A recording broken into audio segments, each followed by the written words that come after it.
grande, fuerte, Dios, rey de reyes, asombroso, incomparable. Eres increíble, todopoderoso, grande, eres increíble.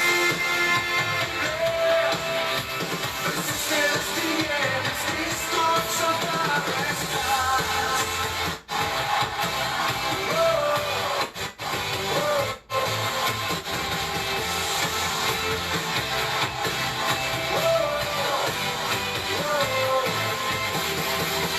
Poderoso, invencible.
Gracia y paz a los santos en esta mañana.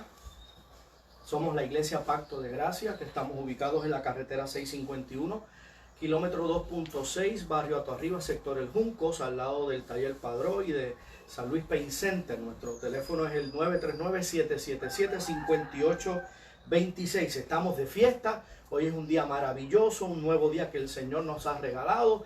Y obviamente, tradicionalmente, en la Semana Santa, en la culminación de la Semana Santa, se celebra la resurrección de Cristo. Amén. Así que yo quiero que usted me acompañe a las Escrituras y quisiera que todo aquel que se está conectando con nosotros en la mañana de hoy pueda ser edificado en la palabra y que comparta este video con sus amigos. Además puede interactuar con la página en vivo también para que usted pueda, ¿verdad?, exponer lo que usted quiere a través de la página de Facebook Live con nosotros. También nos puede encontrar en otras redes sociales como lo es YouTube, Twitter y Instagram. Así que vamos a la palabra. Lucas capítulo 24 del 1 al 7. Dice así: en el primer día de la semana, muy de mañana, vinieron al sepulcro trayendo las especias aromáticas que habían preparado y algunas otras mujeres con ellas. Y hallaron removida la piedra del sepulcro y entrando no hallaron el cuerpo del Señor Jesús. Aconteció que estando ellas perplejas por esto, y aquí se pararon junto a ella dos varones con vestiduras resplandecientes. Y como tuvieron temor y bajaron el rostro a tierra, les dijeron: ¿por qué buscáis entre los muertos al que vive? No está aquí, sino que ha resucitado. Acordaos de lo que os habló cuando estaba en Galilea, diciendo: es necesario que el Hijo del Hombre sea entregado en manos de hombres pecadores y que sea crucificado y resucite al tercer día. Bendito el Señor, bendito Dios. Hoy quiero compartir un poco con ustedes sobre el tema obligado del día de hoy, o como llamaríamos en buen español, en buen boricua, el pie forzado. Pie forzado, la resurrección. Y mucho se habla de la resurrección. La realidad es que prácticamente todo el mundo está pendiente a este acontecimiento una vez al año durante la Semana Santa. Los escépticos cuestionan si la resurrección de Jesús realmente ocurrió, pero tenemos el testimonio de gente que vieron, que tocaron y que hablaron con el Señor resucitado. Los teólogos han entendido el progreso de la vida de Cristo generalmente para indicar un movimiento progresivo de la humillación a la exaltación. Sin embargo, ese movimiento no es de una forma monótona o uniforme. Hay momentos en la vida de Jesús donde su exaltación brilla, y el ejemplo de esto es la transfiguración. Pero existe una discusión entre los estudiosos relacionado a dónde empieza esa transición de humillación a la exaltación. Y generalmente se dice que esa transición empieza en su resurrección. Sin embargo, pareciera ser que eso no es lo que el Nuevo Testamento enseña, específicamente cuando el Nuevo Testamento entiende la muerte de Cristo según la profecía de Isaías 53. Evidentemente el punto más bajo de la humillación de Jesús es mientras Él está crucificado, es mientras Él está en la cruz, pero en la consumación del sacrificio se interrumpe el proceso normal de la ejecución romana. Y ese proceso o ese procedimiento normal romano para un criminal condenado y ejecutado por un crimen capital era que su cuerpo tenía que ser desechado en el basurero que ardía constantemente y por siempre a las afueras de la ciudad sin ningún tipo de ceremonias. Y era que fuera de la ciudad había un valle y en ese valle había un lugar llamado el Gehenna.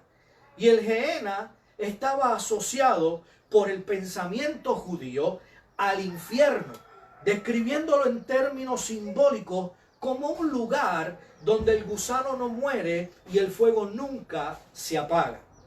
porque en aquel vertedero diariamente se depositaba la basura y los fuegos generados allí ardían constantemente. Los fuegos generados en aquel vertedero ardían continuamente. Ahora, al morir Jesús, hubo dos cosas normales y comunes en un condenado a muerte que no pasaron. Y la primera, la Biblia nos dice que ni un solo hueso suyo fue roto. Esto se hace para asegurarse que el prisionero o el que está en la silla eléctrica, está en este momento de ejecución, realmente uno se asegure de que está muerto, le rompen las piernas para que realmente se entienda que sí se murió.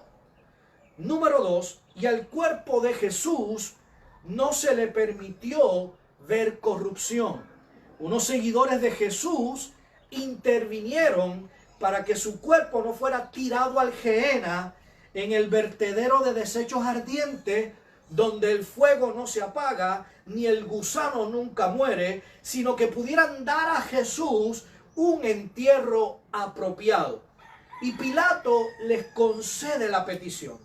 Y Jesús es enterrado en la tumba prestada de un hombre rico. Los religiosos de la época se negaron a reconocerlo como el Mesías, se negaron a reconocerlo como el rey de los judíos, pidieron su muerte bajo manipulación de los hechos, todo bajo el consentimiento de Dios, porque Isaías 53 dice que Jehová quiso quebrantarlo, sujetándole a padecimiento. Pero los religiosos no pudieron impedir que después de pasar por la humillación tan grande de ser tratado y ejecutado como un criminal, fuera envuelto en lino fino, ungido con finas especias y sepultado en la tumba de un rico. Aleluya, porque Isaías también lo profetizó. Con el rico fue en su muerte. Jesús recibió el entierro de un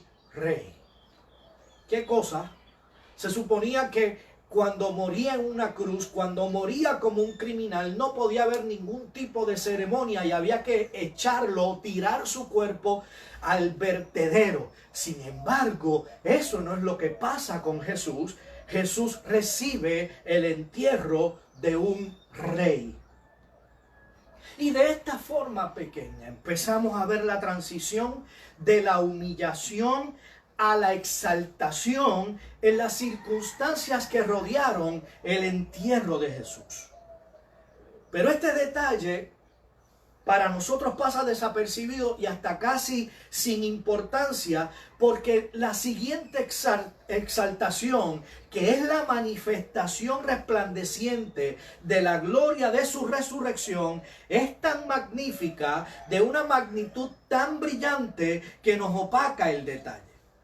Ahora, veamos lo que el Nuevo Testamento dice brevemente sobre esto. Lucas capítulo 24, del 1 al 3. Dice: el primer día de la semana, muy de mañana, vinieron al sepulcro trayendo las especias aromáticas que habían preparado y algunas otras mujeres con ellas. Y hallaron removida la piedra del sepulcro, y entrando no hallaron el cuerpo del Señor Jesús. Hagamos un paréntesis, detengámonos aquí un momento.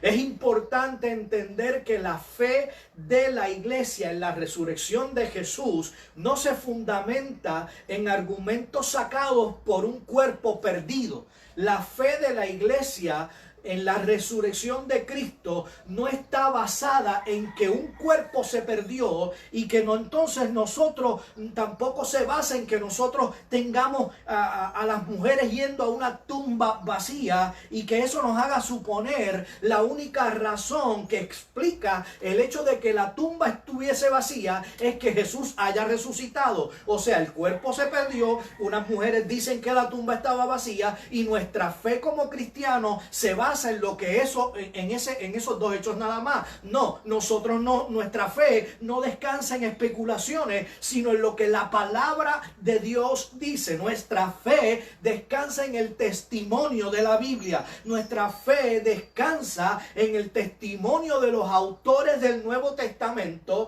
que nos proclaman lo que han visto con sus ojos y escucharon con sus oídos. Pablo nos dice que Jesús se le apareció a las mujeres, después a los 12, después a Tomás, que era una persona sumamente escéptica, después a 500 personas a la vez y por último, como abortivo, se me apareció a mí. No es simplemente la tumba vacía, son también las apariciones de Jesús después de la resurrección. Ese es el testimonio. Los que lo vieron hablaron de él, los que lo tocaron lo dijeron, los que comieron con él y los que hablaron con él dieron testimonio de que Jesús sí murió y que también resucitó.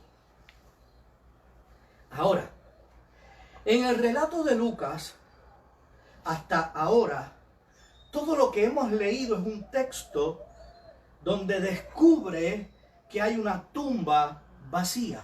Veamos la lectura, Mateo 24 del 4 al 6, mantenga su Biblia allí en Lucas 24. Aconteció que estando ellas perplejas por esto, he aquí se pararon junto a ellas dos varones con vestiduras resplandecientes y como tuvieron temor y bajaron el rostro a tierra, le dijeron, ¿por qué buscáis entre los muertos al que vive? No está aquí, sino que ha resucitado. No existe una confesión más dramática que esa que nosotros acabamos de leer en la palabra. Es la misma que nosotros repetimos todos los años al final de la semana.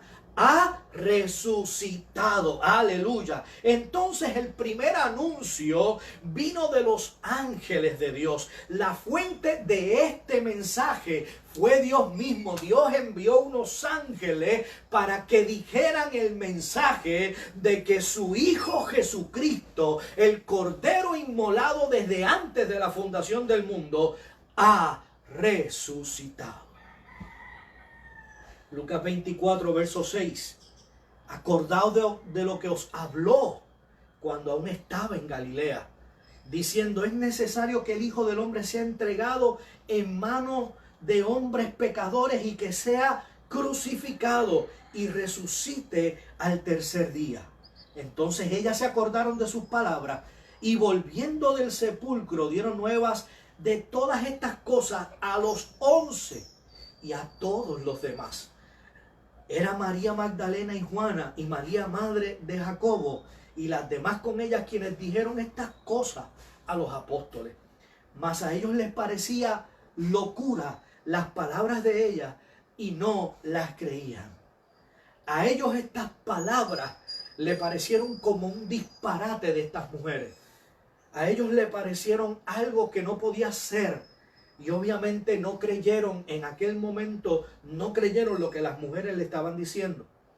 Y una cosa que molesta tal vez en nuestra sociedad contemporánea es que cuando nosotros leemos el testimonio de escritores bíblicos, pensamos que esa gente vivió en el primer siglo y que como vivieron en el primer siglo, en una época muy lejana a la nuestra, porque nosotros estamos en el siglo XXI, esa gente del primer siglo era ingenua, no criticaba, o bien sea no tenía crítica con relación a los eventos, era precientífica, sin educación, o que eran tan supersticiosos que se creían fácilmente todo tipo de historias, todo tipo de eventos asombrosos, todo tipo de eventos maravillosos y milagrosos, eventos como la resurrección.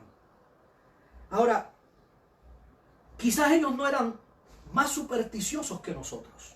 Permítame hacer un paréntesis. Quizás ellos no son más supersticiosos que nosotros.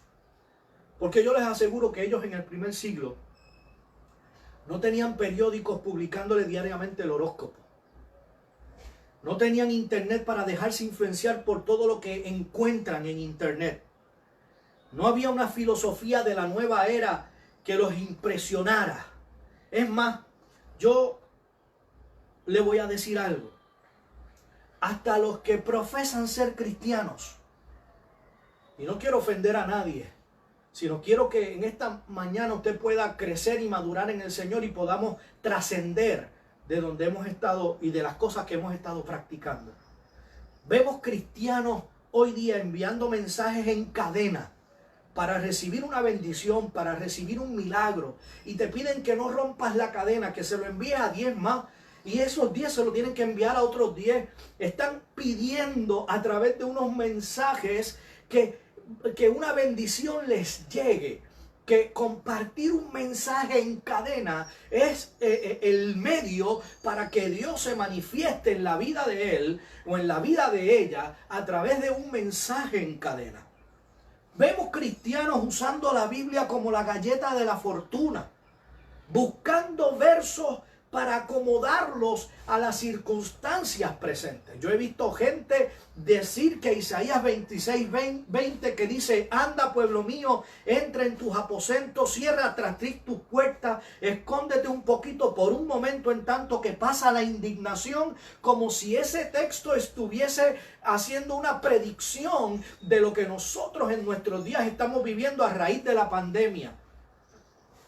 Esto es algo que a veces nosotros tenemos que darnos cuenta que hemos caído y nos hemos dejado arrastrar, no tan solo por lo que el mundo pueda estar diciendo, sino tal vez porque no hemos trascendido de la superstición que en algún momento nuestro pueblo ha vivido.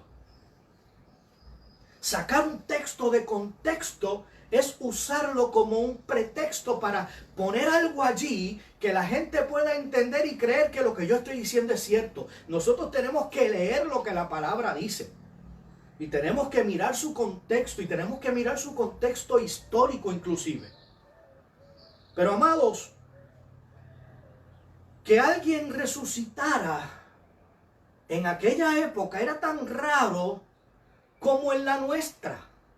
Entonces el relato bíblico nos dice que estas mujeres que aún no habían visto al Cristo resucitado, corrieron hacia los discípulos para contarle a los discípulos, y ellos no le creyeron.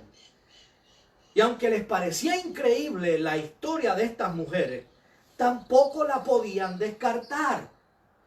Por eso el verso 12 nos dice: pero levantándose Pedro, corrió al sepulcro, y cuando miró dentro, vio los lienzos solos, y se fue a casa maravillándose de lo que había sucedido. Y es que cuando tú sabes en quién tú has creído, aunque las cosas parecen que no van bien, aunque todo parece que se acabó, que no hay salida, muy dentro de ti está la certeza de que aquel en quien creíste cumplirá lo que prometió. Bendito sea el nombre de Jesús, porque Él no es hombre para que mienta, ni hijo de hombre para que se arrepienta. Si Él lo dijo, solo espera, porque Él lo hará.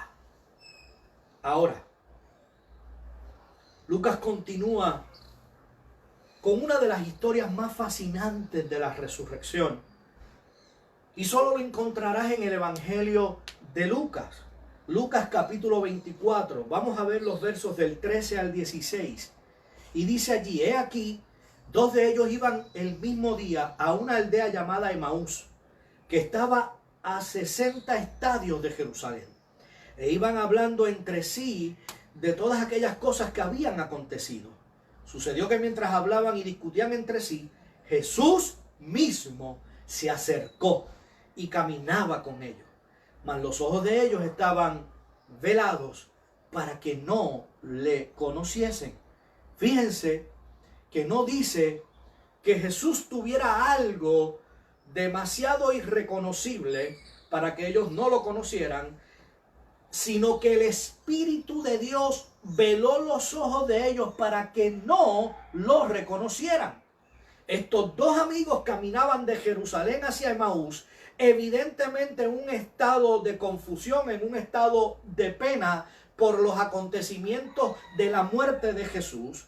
Y recordemos que todas las esperanzas de los seguidores de Jesús quedaron destruidas al verlo morir en la cruz y al ver cuando bajaron aquel cuerpo sin vida de aquella cruz. Sus expectativas de un Mesías que los liberara fueron aplastadas en ese momento de la muerte. Entonces, estos dos hombres que habían puesto sus esperanzas en Jesús, hablan de los últimos acontecimientos. Y Jesús se une a la conversación y les dice en el verso 17, y les dijo: ¿qué pláticas son estas que tenéis entre vosotros mientras camináis? ¿Y por qué estáis tristes? Respondiendo uno de ellos, que se llamaba Cleofas, le dijo: ¿eres tú el único forastero en Jerusalén que no ha sabido las cosas que en ella han acontecido en estos días? Miren ese diálogo. Ellos le dicen a Jesús: tú debes ser el único que vive aquí que no sabe lo que ha estado pasando en Jerusalén en los últimos días. Ellos prácticamente le llaman la atención. Jesús pudo haberle dicho: por supuesto que yo sé. Por supuesto que estoy al tanto de los acontecimientos en Jerusalén. A mí fue que me crucificaron. Pero él no les dice eso. Él simplemente les hace una pregunta. Mira el verso 19. Le dice: ¿qué cosas? Y ellos le dijeron: las referentes a Jesús el Nazareno, que fue un profeta poderoso en obra y en palabra delante de Dios y de todo el pueblo. Y como le entregaron los principales sacerdotes a sentencia de muerte y le crucificaron, pero nosotros esperábamos que él era el que iba a redimir a Israel.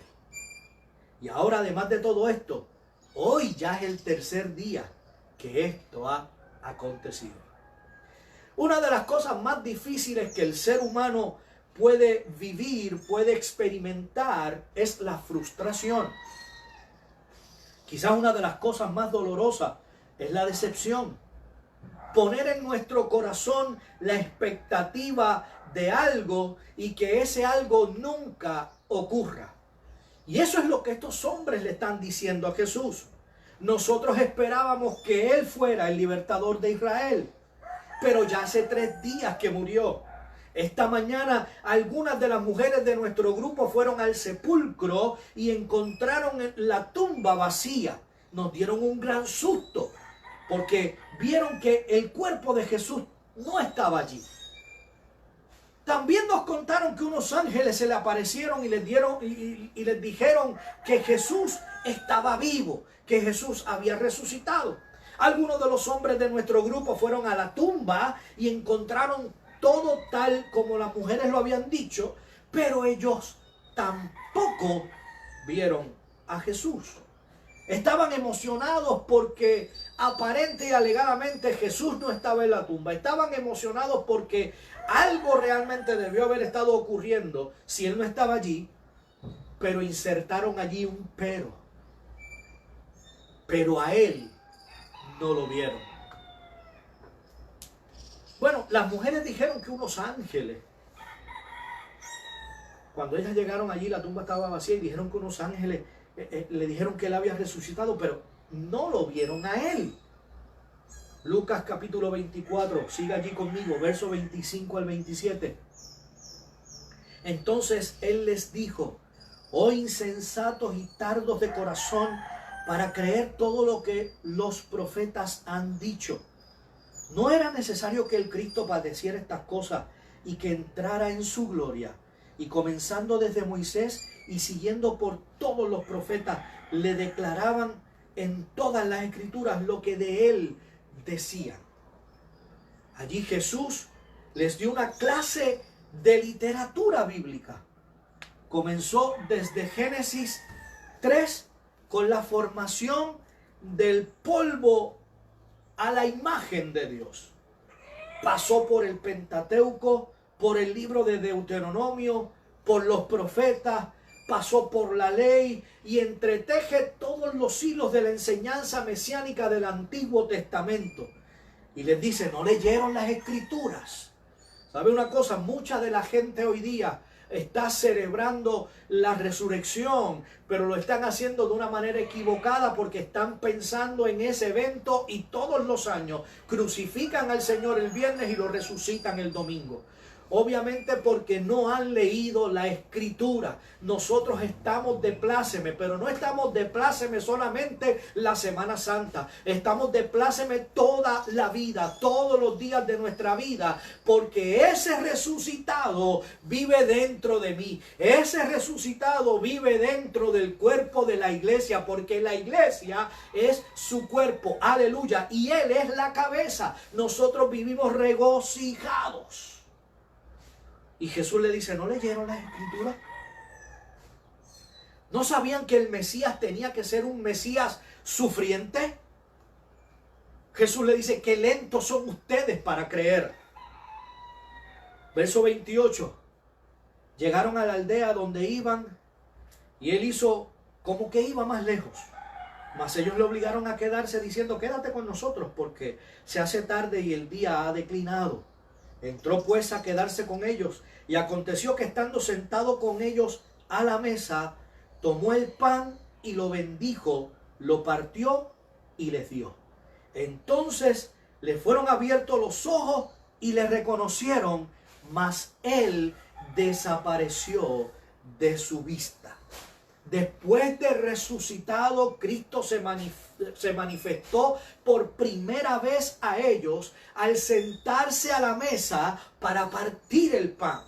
En ese momento Dios abrió sus ojos y por una fracción de segundos lo pudieron ver, lo pudieron reconocer, pero dice la palabra que Él desapareció de la vista de ellos. Y es que nosotros estamos acostumbrados a reconocer a Jesús por sus obras, por los milagros, y perdemos de vista que Él también se manifiesta en el rostro de la gente que nos rodea. Bendito sea el Señor. Cristo quiere manifestar su vida a través de ti, a través de la tuya, para que de esa forma los demás lo conozcan, no simplemente por los milagros que Él hace, sino por el amor que fluye de tu vida hacia la vida de ellos, por el amor que fluye de parte de Dios dentro de ti hacia las demás personas. Bendito el Dios Todopoderoso. Y escuchen lo que estos hombres le dicen. Se dicen entre sí en el verso 32. Y se decía el uno al otro, ¿no ardían nuestros corazones? En nuestros corazones, en nosotros, mientras nos hablaba en el camino y cuando nos abría las escrituras. Verso 33, y levantándose en la misma hora volvieron a Jerusalén y hallaron a los 11 reunidos y a los que estaban con ellos, que decían, ha resucitado el Señor verdaderamente y ha aparecido a Simón. Entonces ellos contaban las cosas que le habían acontecido en el camino y como le habían reconocido al partir el pan. Mientras ellos aún hablaban de estas cosas, Jesús se puso en medio de ellos y le dijo, paz a vosotros. Cuando nos fijamos en esto desde el punto de vista del siglo XXI, las cosas que oímos todo el tiempo de la gente es que esto es imposible. Es imposible que una persona después de muerta, realmente muerta, pueda resucitar. Es demasiado sorprendente para que una persona sobria e intelectual de nuestros días lo pueda creer. ¿Sabe una cosa? La gente de la época de Jesús, la gente del primer siglo, tampoco lo creía.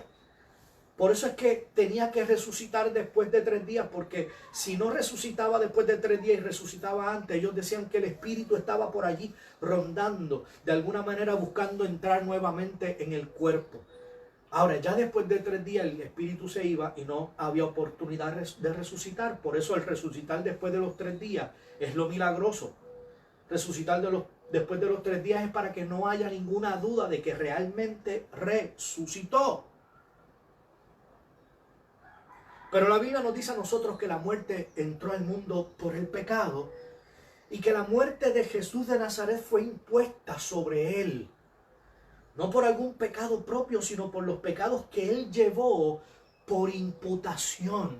Entonces, lo que es imposible para una persona sobria e intelectual, para la palabra de Dios tiene una perspectiva diferente y nos revela que era imposible que la muerte los retuviera. Tan imposible como sería que Dios fuera un Dios injusto y no fuera un Dios recto. Que Dios permitiera que su hijo inocente se quedara muerto. Primera de Pedro capítulo 3 verso 18 dice: porque también Cristo padeció una sola vez por los pecados, el justo por los injustos, para llevarnos a Dios, siendo a la verdad muerto en la carne, pero vivificado en el Espíritu. Hechos capítulo 2 verso 24 dice: al cual Dios levantó, suelto los dolores de la muerte, por cuanto era imposible que fuese retenido por ella. Al igual que la muerte no pudo retenerlo, Dios no pudo ocultarlo, sino que demostró al mundo la satisfacción de la obra de su escogido, habiéndolo levantado de los muertos. Él ha resucitado.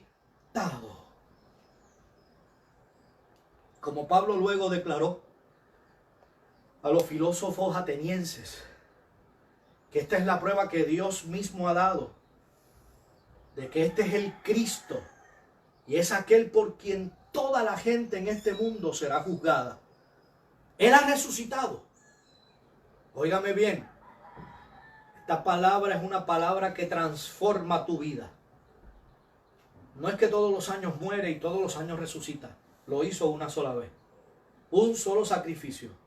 El sacrificio perfecto para que tú y yo pudiéramos hoy tener vida y vida en abundancia.